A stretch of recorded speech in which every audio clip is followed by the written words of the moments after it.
Ito po, nagkataon na po ba? Ha? Kasi ito po yung post. Nagkita po si Gloria, si Bongo, si PRRD, tsaka si Tito Soto. Tapos sa kanan naman, nagkita si Gloria at saka si Leni Robredo. Ayan. Ewan ko po sa inyo, ha? Tayo po ay may kanya-kanyang opinion. Meron tayong kanya-kanyang argumento, komentaryo, etc., etc. Pero ang sa akin po, isa lang ang masasabi ko. Masaya ako sa nakikita kong picture na yan. Yan po, sa aking tingin, malabong nagkataon lang yan. Doon sa pinapapili natin, sila ba ay nakita-kita dahil normal lang yan? B, sawa na si PRRD sa nangyayari. C, binubuo na ang grupo. Malabo yan para sa akin na normal. Hindi pwedeng nagkataon lang yan, nagkita-kita. Tapos sa isang banda, si Gloria naman ay nakipagkita kay Leni Robredo. Medyo may laman na yan. Ewan ko po sa inyo. Kung iba po ang tingin ninyo dyan, sa tingin ko, pero hindi makakaila, hindi malakas ang aking paniwala, yang nakita nilang picture na yan, tatablan po dyan si Mamshi. Tatablan po dyan si BBM. At tatablan dyan si Tambaluslos. Sigurado yan. Kasi wala silang mga picture na ganyan. At tatandaan nyo po yung fish sign na yan. Yan po ay sinyalis ni PRRD. Sa akin ay napakalaking bagay na yan ay pag-flex ng muscle. Maaring nagsasawa na. Maaring nagsasawa na si PRRD sa nangyayari. Again, hindi ko po siya pwedeng husgahan kung ano po ang kanyang nasa loobin. Pero ako po ay naniniwala at may nakapagsabi po sa akin, kayo na lang po humusga kung paniniwalaan nyo or hindi. May nakapagsabi sa akin, a very reliable person, a close person to PRRD. Posibleng nagsasawa na sila sa nangyayari, especially dyan sa Kongreso. Makikita naman natin na ang kontrol ng mga proyekto ay nasa speaker, di umano. At yan po ang nasabi sa akin. Ngayon na wala po tayong proof para ito ay mapatunayan kung yan nga po ang nararamdaman ni PRRD kasi hindi ko naman siya officially nakakausap, no? At hindi natin pwedeng husgahan ang kanyang nararamdaman. But definitely that picture says a lot. At tingnan po ninyo po ito, ha?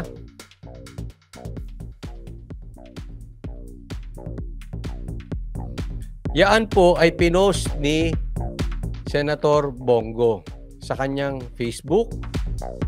At ito po ang sabi niya. Lalakyan natin. Nagkataong magsama-sama sina Senator Bongo. Senator Bongo po nagpost niya. Dating Pangulong Rodrigo Duterte, Congressman at dating Pangulong Gloria Macapagal Arroyo, former Senate President Vicente Tito Soto at former Executive Secretary Salvador Medjaldia. Naging masaya ang kwentuhan at nagbalik tanaw sila sa mga panahong magkakasama sila sa pagtatrabaho sa gobyerno. Iba-iba man ang pinanggalingan, iba't ibang posisyon man ang hinahawakan, iisang hangarin para paglikuran ang sambayanang Pilipino. Samantala, nagkaroon din ng pagkakataon na nakipagpulong si Allen Arat Kapuyaw na dating NCIP Chair at dating NTF-ELCA Executive Director kay Tatay Digong. Hashtag Duterte, Tito Sen, GMA, Senator Bongo, Mr. Malasakit.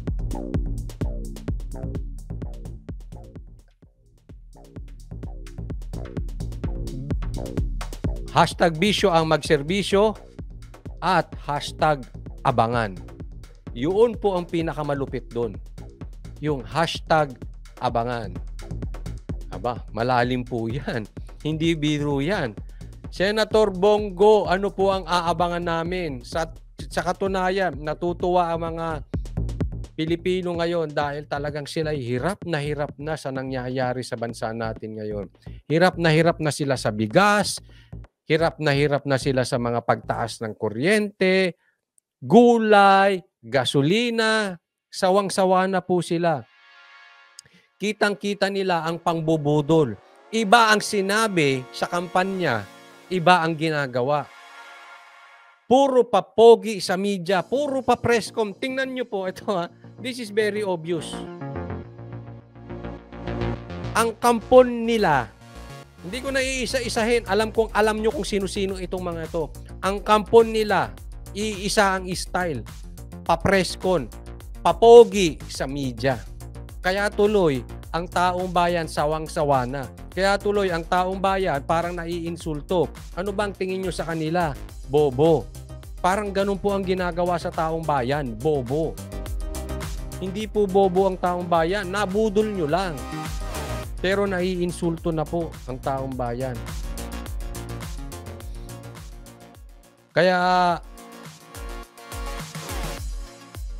sa katunayan, eto ha, ito'y aking opinion lang. Magalit na po kayo kung magalit. Bagamat hindi ko naman sila nakausap ng harap-harapan. Pero malakas ang aking paniwala na this is very, very, very possible. Sawa na sila sa nangyayari ngayon. Kaya nagfe-flex na ng muscle, pinapakita. Again, hindi ko po hinuhusgahan si PRRD at si Gloria at si Senator Bongo, Tito Sen. Sa akin lang po ito. Tingin ko talaga this is a warning shot. Kumbagat sa baril, tinutok to sa pataas. Warning shot. Pag hindi pa kayo nayanig at hindi nyo inayos yung nangyayari sa loob at patuloy mga abuso, this is flexing the muscle. Ipinapakita, we are a strong group. You don't mess with us. You don't mess with the country. Again, sa akin lang po yan. Pero malalaman po natin kung totoo or nagkakamali ako. Tandaan nyo po, sinabi ko yan. Abangan natin kung yan nga ay mangyayari o hindi. Kasi hindi po pwedeng tsamba yan. Ay, nagkataon, dito kami, magkita-kita nga tayo, magkape-kape tayo. Nagkita si Gloria at saka si Lenny. O sige nga, mag-spaghetti tayo, magkape-kape tayo. Hindi mga ordinaryong tao yan na ganyan. At kung merong ganyan, nagkakape man sila, hindi nila ilalabas sa social media. Definitely sinadya yang ilabas sa social media. Merong gustong iparating yan.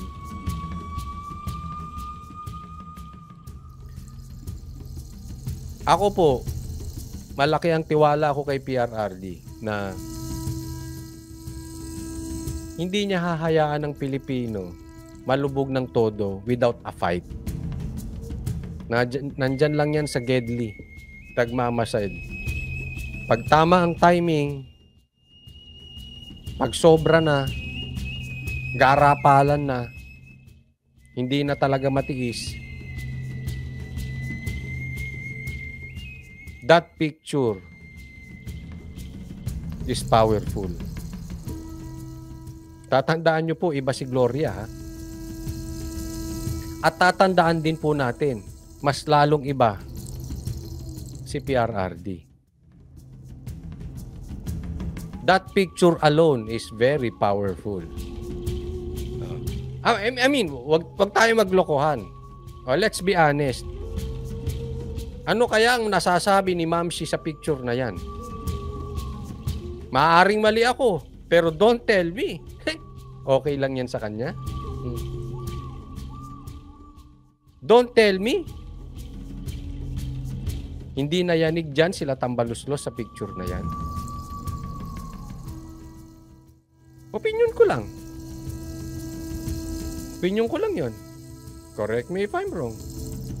Basta sa akin, may tinamaan dyan. Especially sila Ma'am Shi, sila tambaluslos. Mabigat yan, ha? I mean, I'm not dreaming. I'm not living in a fairy tale world na talagang gusto ko lang may mangyari. Hindi. Kung talaga po kayo ay nag-iisip at kahit kayo ay bashers ko, mapapag-isip ka sa pagkikitang ganyan. Hindi biro yan. Kaya nga ito, may nagsabi, basa tayo ngayon. Si Ami MCC, sabi niya, maglalasing ako. Says Ma'am Shi. Ayan. Bukas, kakalampagin ko ngayon yung ating mga sources.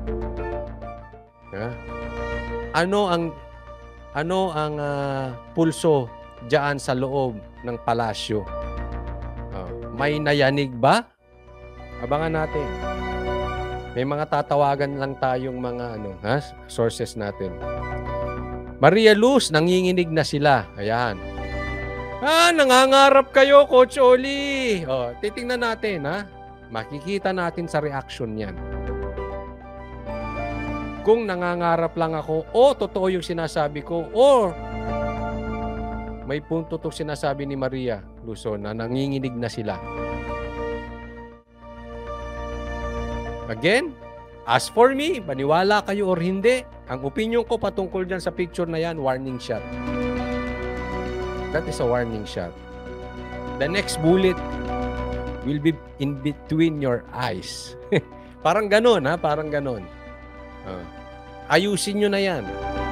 Without saying a word, without demanding anything, nang walang kinakampihan, yan po ay warning.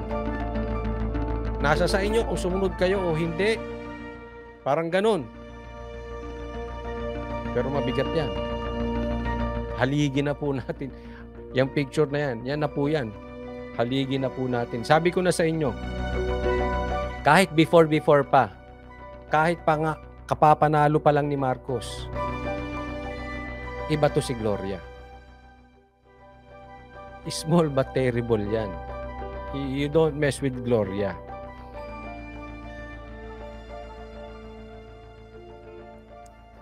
Gemma Pasyente, baka biglang magpa-press con si Kuting. Exciting to coach. Ako excited talaga ako sa nangyayari. And magre-react. May magre-react at magre-react. Malalaman natin kung sino nayanig. Hawaii 5-0. Hoy! Hawaii 2. Uy, nako, grabe. Hindi. Malabo yung Hawaii na yan. Alam mo bakit? Kaya nga pinapasok yung EDK. Kasi takot yan sa Amerika. Baka bitbitin na naman sila kung saan. Malabo yung... Sa tingin ko lang, yung Amerika malabo yan. Kakampi niya na ngayon. Kaya nga nakapasok yung EDK.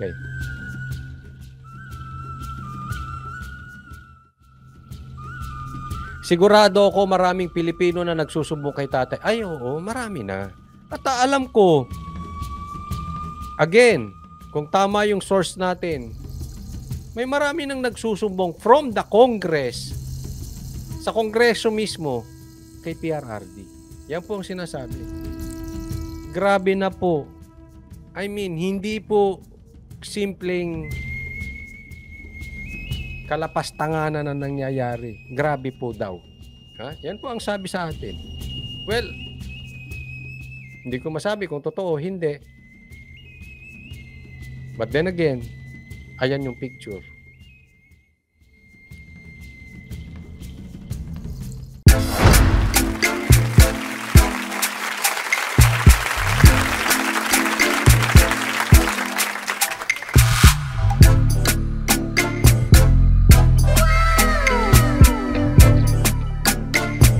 performance will start momentarily.